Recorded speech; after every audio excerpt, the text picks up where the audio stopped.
center of Kiev is on fire tonight. At least 18 people are dead, including a number of policemen. Hundreds of people are injured. The city had been quiet for 3 weeks, but this violence flared again today after protesters refused to heed a government deadline ordering them out of Kiev's central square.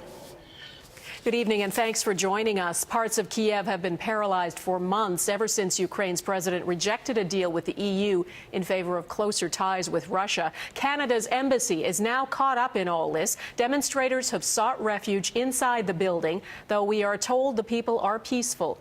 Christina Stevens reports on what is a new and deadly phase in the fight for Ukraine's future.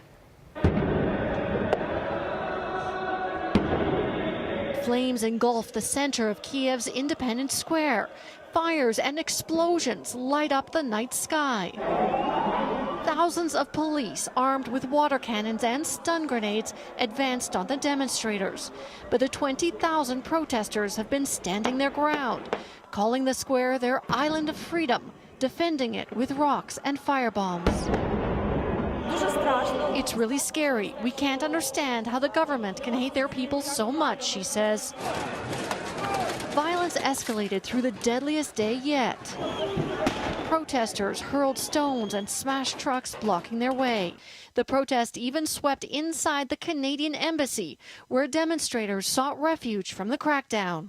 Our officials have advised me that all Canadian personnel are safe and accounted for, and that the protesters are peaceful.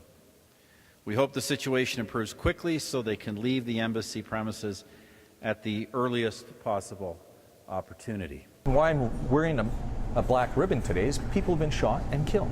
Ukrainian-Canadian community leader and former MP Boris Yasnowski says the situation has reached the crisis point, and the Western world has to act now to prevent the risk of all-out civil war.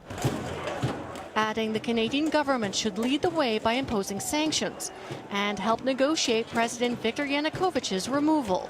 It's clear he cannot continue. There's too much blood. Ukraine's parliament was disrupted by opposition groups who want reforms which would strip the president of some powers. The protests began in late November after Yanukovych rejected a deal with the European Union, opting instead for a bailout from Russia. It's not about Russia, or liking or hating Russia, or liking or hating Europe. It's about democracy. A principle protesters are even dying for. Christina Stevens, Global News, Toronto.